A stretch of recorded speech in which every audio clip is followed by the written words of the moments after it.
Hello students, today we are going to start with English chapter 3 from a supplementary reader book Moments, and the name of the chapter is Iswaran the Storyteller. In this chapter we are going to discuss about Mahendra and his cook Iswaran. The story was narrated to Ganesh by a young man. Okay, the story was narrated to a person Ganesh by a young man, Mahendran by name. Uh, this story was narrated to Ganesh by Mahendran. Mahendra. He was a junior supervisor in a firm which offered a higher supervisors and at various types of construction sites. Okay, so he was this supervisor who was appointed on construction sites for factories, bridges, dams, and so on.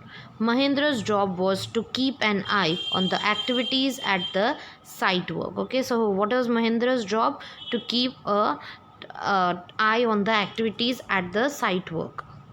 He had to keep moving from place to place every now and then as ordered by his head office. Okay, so he didn't have a stable job, but he had to move from place to place every now and then as he got orders from his head office.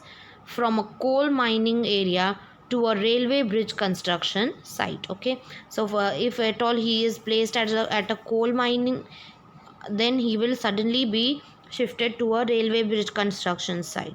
From there, after a few months, to a chemical plant, and after that to a chemical plant which was coming up somewhere. He was a bachelor, means he was unmarried.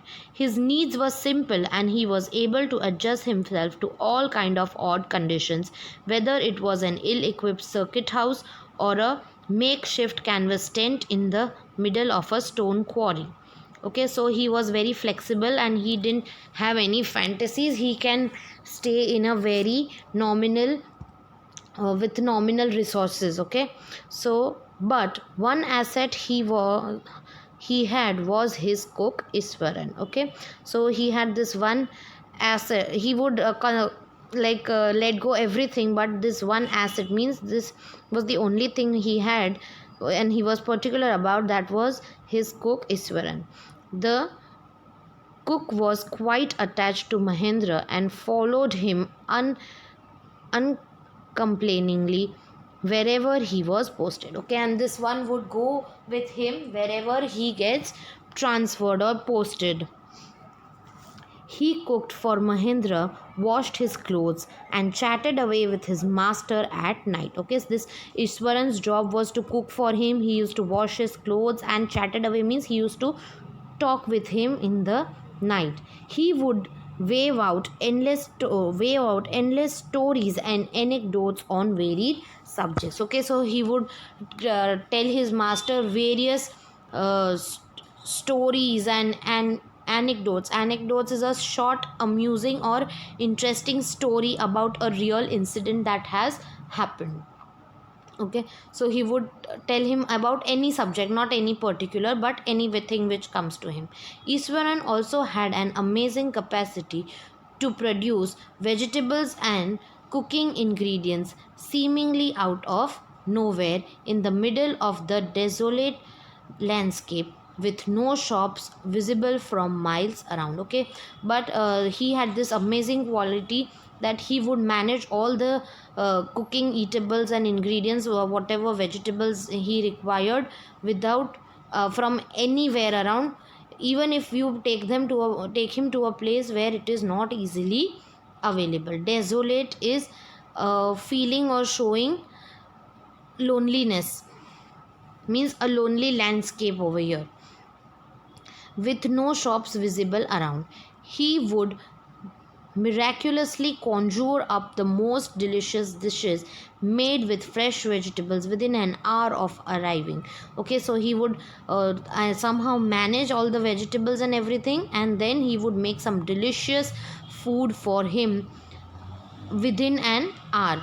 of arriving at the zinc sheet shelter at the new workplace. Okay, the zinc sheet shelter is a temporary place to live with a roof made of metallic sheets. Okay, so whenever he would come within that 1 hour, he would give him nice, lovely, tasty food. Mahendra would be up early in the morning and leave for work after breakfast, carrying some prepared food with him. Okay, so he would early in the morning go to work and carry some prepared food, tiffin kind of a thing which even we carried, right? Meanwhile, Iswaran would tidy up the shed, wash the clothes, and have a leisurely bath, pouring several buckets of water over his head, muttering a prayer all the while. Okay, so till the time he is at work, whatever he will do, all kind of household work like tidy up their place, wash clothes, and have a leisurely bath. Means ekdam aaram se he'll have a bath, pouring several buckets, means many buckets of water he will pour over his head, and also muttering prayers, means he will be chanting prayers. It would be lunch time by then. Till he finishes all these kind of tasks, it will be lunch time. After eating, he would read for a while before dozing off. Then he would have his lunch and then read for a while and then go to sleep. Dozing off means going to sleep, taking a nap. The book was usually some popular Tamil thriller running to hundreds of pages. Okay, so the book would be a Tamil thriller which would be of hundreds of pages. Its imaginative descriptions and narrative flourishes would hold Ishwaran in a thrall. Okay, so all these stories would keep him very excited, and then he in a thrall means in someone's power. He would be in someone's power. His own description were greatly influenced by the Tamil authors that he read. Okay, and then he was also very fond of reading, so he was influenced by these Tamil authors. When he was narrating even the smallest of incident, he would try to work in suspense and surprise ending into the account. Okay, when he is narrating a story, he would try to keep the surprise and suspense. For example, instead of saying that he had come across an uprooted tree on the highway, he would say, with eyebrows suitably arched and hands wide held out in a dramatic gesture, the road was deserted and I was all alone. Okay, so he would all exaggerate. Instead of saying in simple terms, he would exaggerate over and tell. Suddenly, I spotted something that looked like an enormous bushy beast lying sprawled across the road. Okay, so when if he wants to say that a tree had fallen on the road, he would make this all kind of stories and then say, I was half inclined to turn and go back, but as I came closer, I saw that it was a fallen tree with its dry branches spread out. Okay, Mahendra would stretch himself back in his canvas chair and listen to Iswaran's tales uncritically. Okay, so then whatever he used to tell him, then he would not criticize anything, but he would just quietly sit and listen to all Iswaran's tales. The place I came from is famous for timber. Iswaran would begin. Okay, again, then he would begin with his story. There is a richly wooded forest all around. The logs are hauled on to the lorries by elephants. Okay, so hauled is full or pull or drag with effort or force. Okay, these logs, trees, barks are there, no? Those are logs, wooden logs. The logs were hauled on the lorries by elephants, means they were dragged and put on the lorries by elephant. When they turn wild, even the most mahout is not able to control them. Okay, when these elephants turn wild, the most experienced mahout is not able to control them. So like mahout here means a well trained elephant.